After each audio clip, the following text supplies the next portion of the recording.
क्या? मेरे मायके से खत आया है। अब पिछले महीने तो तुम मायके जाकर आई हो। उसके लिए नहीं ना। फिर? मेरे बंगले के पास एक जगह है, सस्ती मिल रही है। अच्छा।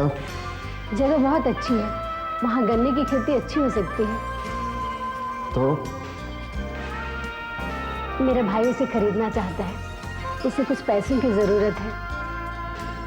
लेकिन अब कुछ दिन पहले ही तो 20,000 रुपया भिजवाया था। वो तो बंगला रिपेयर कराने में ही खत्म हो गया। मेरी इतनी सी भी बात नहीं मानोगे?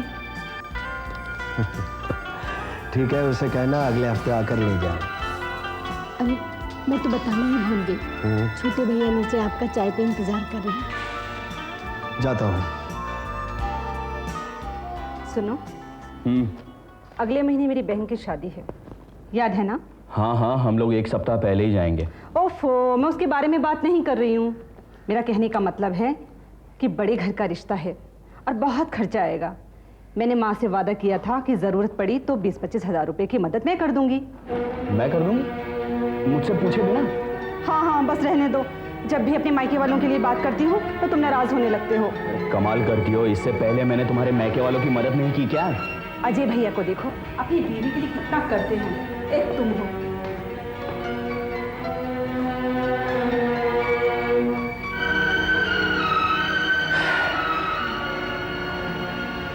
Good morning Vijay. Good morning Ajay. Vijay, मैंने पिताजी को खत लिख दिया है कि पिछले 2 साल की तरह इस साल भी खेती में घाटा हुआ है, लेकिन ऐसा दिखाने से क्या उनको शक नहीं होगा? होगा तो होगा। अब इस उम्र में और इस हालत में वो कर भी क्या सकते हैं?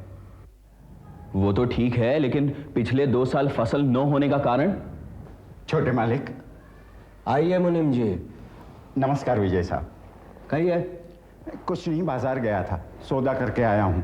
इस साल अंगूर का अच्छा भाव मिला। Very good. एडवांस लिया? हाँ जी, लिया है। ये लीजिए। और भाई साहब ने कहा है कल ही आपसे मिलकर हिसाब पूरा करता हूँ। ठीक है मुनीम जी, आप बीच बीच में खेत पर आया जाया कीजिए। जी चाहता हूँ जी। और देखिए आदमी ठीक से काम करते हैं या नहीं। वो भी देखता हूँ। जा सकते हैं आप। जी। विजय, इसमें से आधा तुम रख लेना और आधा हेमा को दे देना।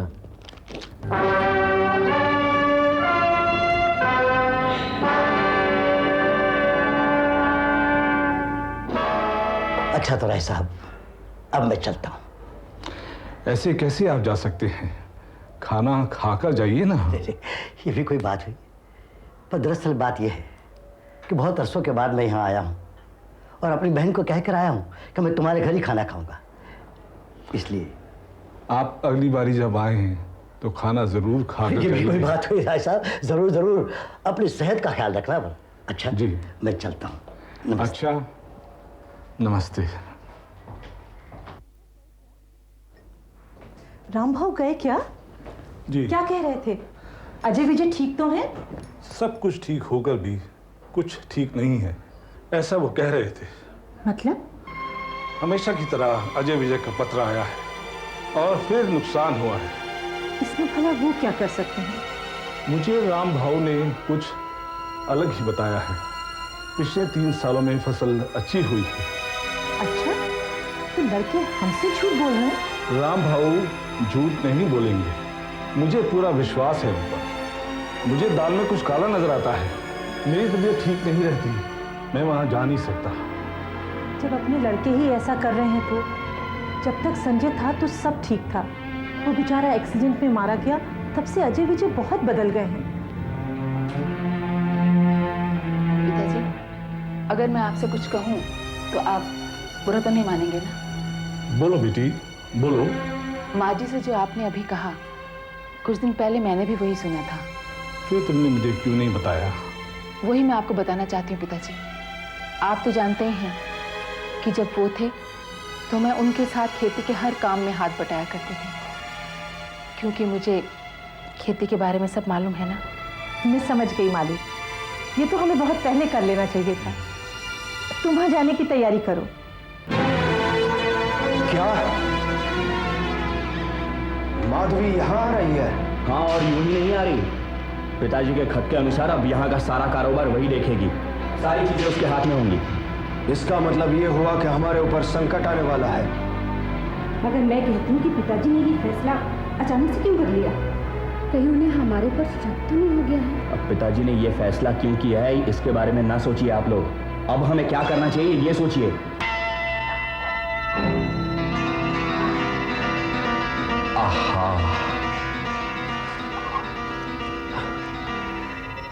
नमस्कार। सब ठीक हो गया? हाँ हाँ बिल्कुल फर्स्ट क्लास। भाभी, बड़ी भाभी का कमरा तैयार हो गया? हाँ, शैला उसी काम में लगी है। सब काम हो गया, दीदी भी बस आती ही होंगी। First class. साहब बड़ी भाभी आ गई।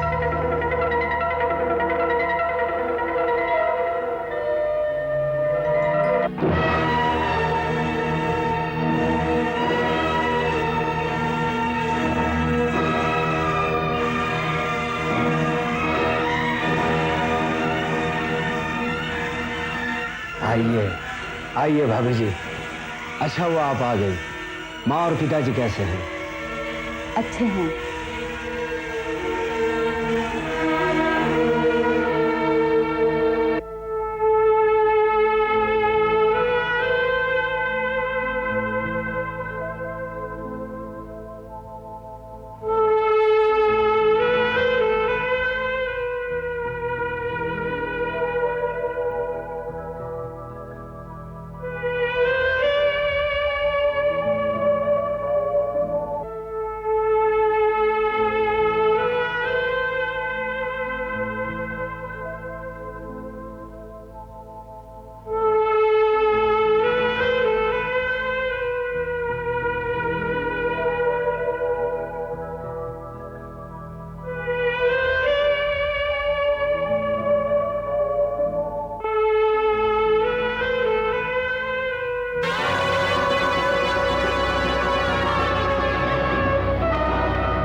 कैसी हैं दीदी? आपका सफर कैसा रहा? अच्छा रहा। बहुत दिनों के बाद आपसे मुलाकात हो रही है। हाँ, मुझे लगता है 2 साल हो गए, है ना?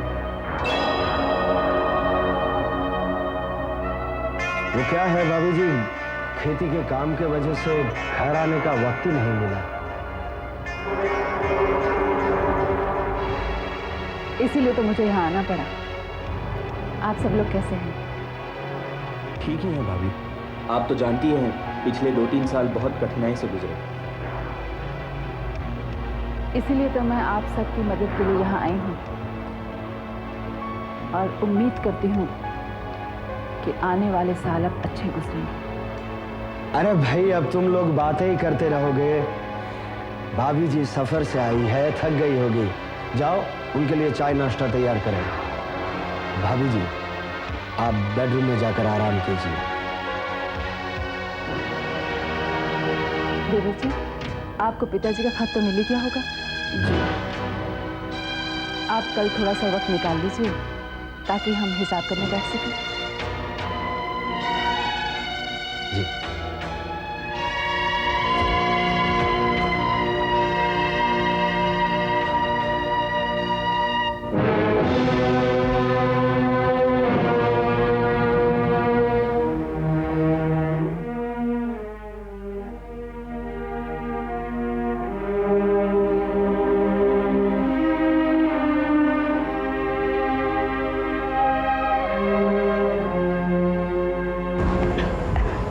दीदी, आप अभी तक सोई नहीं?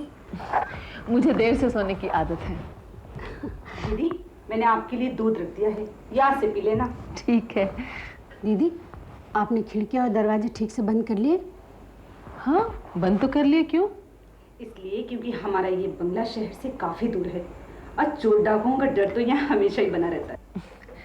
वो मैं क्या जानती नहीं, शादी के बाद 2 साल तो मैंने यहीं गुजारे हैं ना। हाँ, ये बात तो है।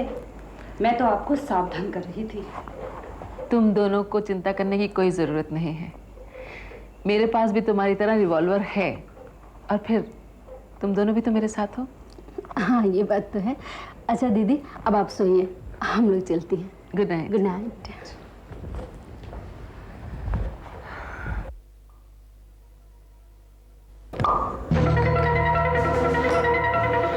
क्या करूं कुछ समझ में नहीं आ रहा। माधवी अगर गांव वालों से मिली तो उसे सच्चाई का पता चल जाएगा। हाँ अजय, कुछ ना कुछ रास्ता तो निकालना ही पड़ेगा।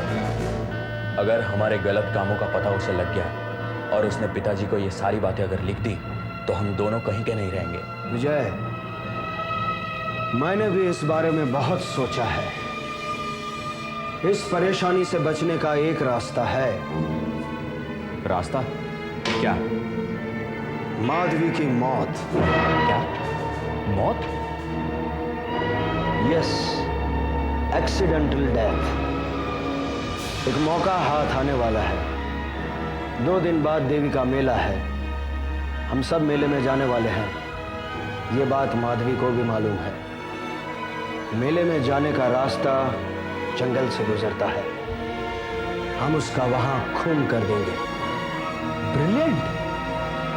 और लोगों को लगेगा कि उसका खून डाकुओं ने कर दिया। फैंटास्टिक।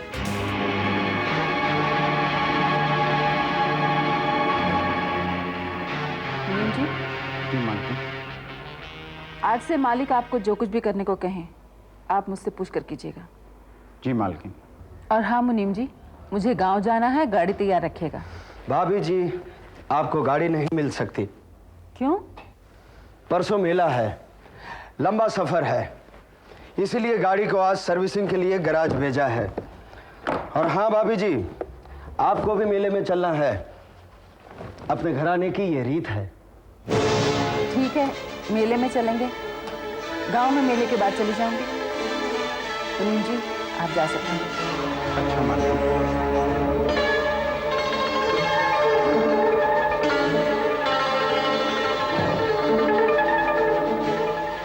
और हाँ भाभी जी, पिताजी के लेटर के अनुसार अब यहाँ का सारा कारोबार आप ही को देखना है। हाँ, लेकिन आपकी मदद से। वो तो मेले से वापस लौटने के बाद सोचेंगे। ठीक है, मुझे भी कोई जल्दी नहीं है। चलता हूं मैं।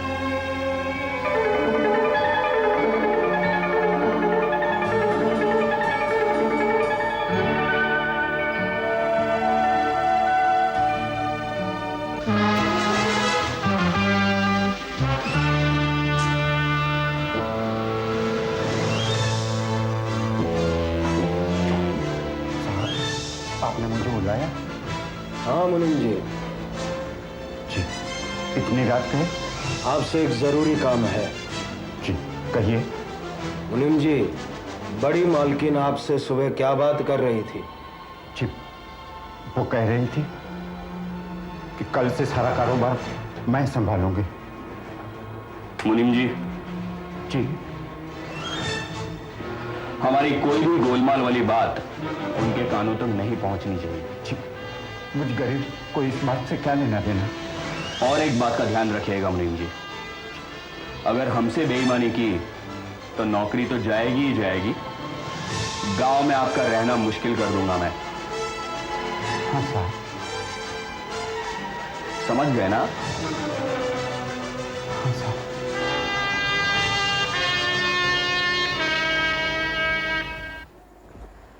तुम तैयार नहीं हुई? नीचे सब लोग तुम्हारा इंतजार कर रहे हैं। मैं तो बिल्कुल तैयार हूँ। क्या दीदी तैयार होगी? नहीं, वो नहीं जाएंगी। क्यों? उनके घर से टेलीग्राम आया है, उनके किसी रिश्तेदार का देहांत हो गया है। ओह, तो ये बात है। हाँ, तो भला ऐसे में वो कैसे जाएंगे? चलो हम लोग चलते हैं।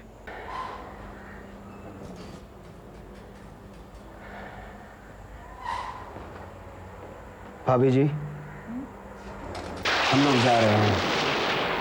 मैं जानता हूँ शोक की वजह से आप तो हमारे साथ नहीं चले गई, लेकिन घराने की रीति के अनुसार हमें तो जाना ही होगा। मुनीम जी, छोटे मामा, आप एक काम करिए, जी 2 दिन के लिए बंगले के आउट हाउस में रहने के लिए आ जाइए, ताकि भाभी जी को सहूलियत हो। जी ठीक है। और इनका ख्याल रखिएगा। जी। भाभी जी, मैं चलता हूँ। ठीक है।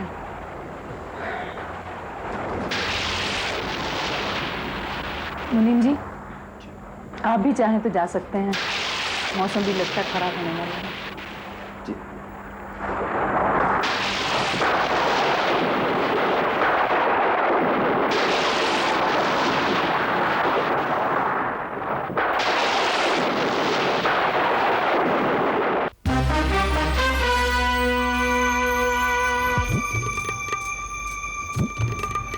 ऐसी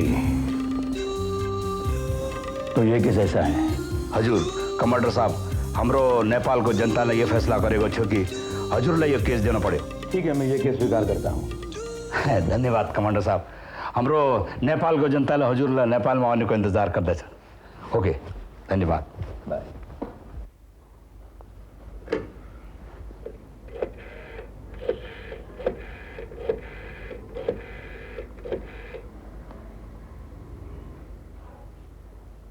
टोनी, मैं नेपाल जा रहा हूं। मेरी 20 तारीख की टिकट कंफर्म कर दो।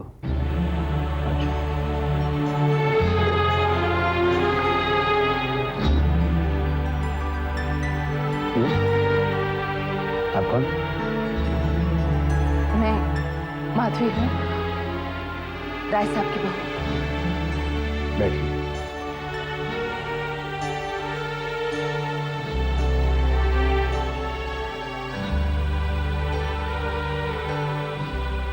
कमांडर साहब, उससे मेरे हाथों से खून हो गया। क्या? जी, मैं अपनी ये गलती छुपाने गई और दूसरे संकट में फंस गई। इसमें मेरी जरा भी गलती नहीं है कमांडर साहब, जरा भी गलती नहीं है। प्लीज आप मुझे बचा लीजिए, मुझे बचा लीजिए कमांडर साहब। Please relax Madhavi ji, please. जो कुछ भी हुआ है वो मुझे शांति से बताइए।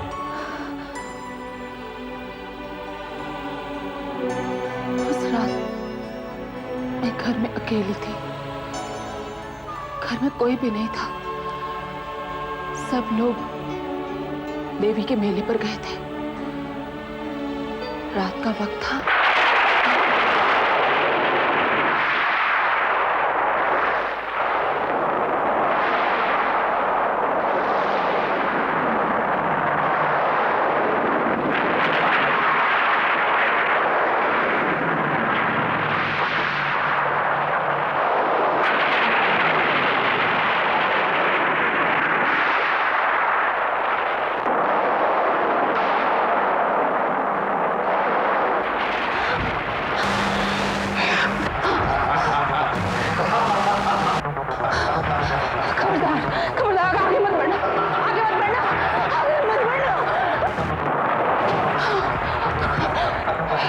आगे बढ़े तो मैं गोली मार दूंगी। आगे मत बढ़ना, आगे मत बढ़ना, आगे मत बढ़ना,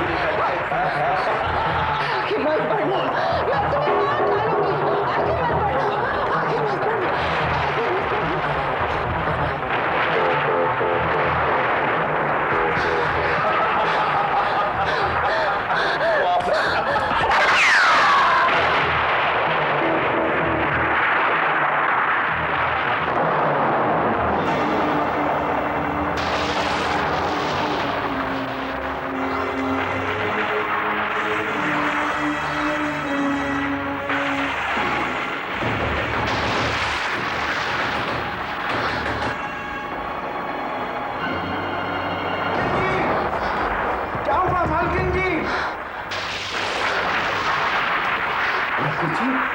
क्या हुआ? ये गोली चलने की आवाज कैसी?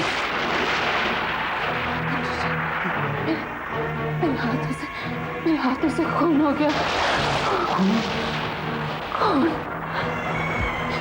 ये हमारे घर में चोरी करने आया था। मैंने इसको रोकने की कोशिश की, इसने मेरी इज्जत लूट बचाई।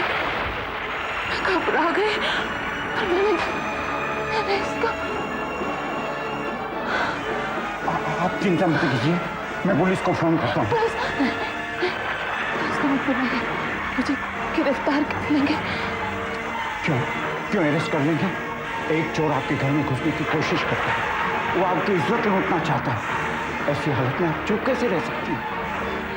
पर वो मेरी बातों पर विश्वास नहीं करेंगे। हम ऐसा करें तो ये बात हमारे सिवा कोई नहीं जानता। हम इस मुर्दे को गायब कर देता।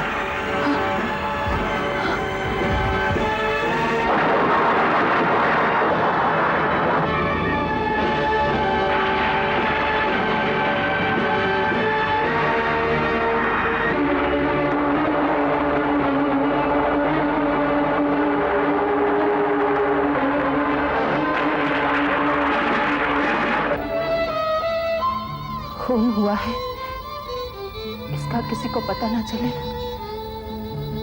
तो हमने लाश को जमीन में गाड़ दिया, पर किसी ने इसको देखा जरूर है कमांडर साहब। ये आप कैसे कह सकती है? क्योंकि उसके बाद मुझे ब्लैकमेल किया जाने लगा और जिसने ये घटना देखी थी वो हमेशा हर वक्त मुझे पुलिस में बता देने की धमकी देने लगा और उसके बाद पैसों की डिमांड करने लगा। वो आदमी कौन हो सकता है? पता नहीं कमांडर साहब, पता नहीं, क्योंकि वो हमेशा मुझसे टेलीफोन पे बात करता है। मैं बहुत बड़े संकट में फंस गई हूँ कमांडर साहब, बहुत बड़े संकट में फंस गई। इसमें मेरी कोई गलती नहीं है, प्लीज मुझे बचा लीजिए, मुझे बचा लीजिए कमांडर साहब। देखिए, आपके हाथों में खून हुआ है और आपने उसे छुपाने की कोशिश भी की है। बहुत बड़ी गलती की आपने।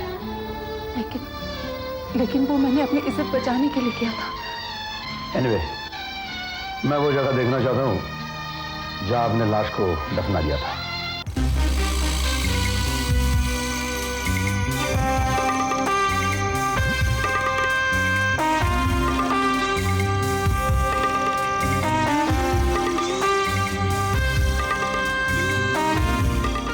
आप तुरंत पुलिस को बुलाइए। कमांडर, भाभी ने चोर पर गोली चलाई, इससे वे खूनी नहीं हो सकती। गोली उन्होंने सेल्फ डिफेंस में चलाई है। सबूत क्या है? क्या माधवी जी साबित कर सकती है? मुनीम जी, मुर्दे को गाड़ने से पहले आपने सोचा होता तो अच्छा होता। लेकिन मैंने ये सब कुछ मालकिन को बचाने के लिए किया। यही तो आपने सबसे बड़ी गलती की है, सारा मामला उलझा दिया। कमांडर, ये हमारे घर की इज्जत का सवाल है, भाभी के जीवन का प्रश्न है। वे बच जाएगी ना?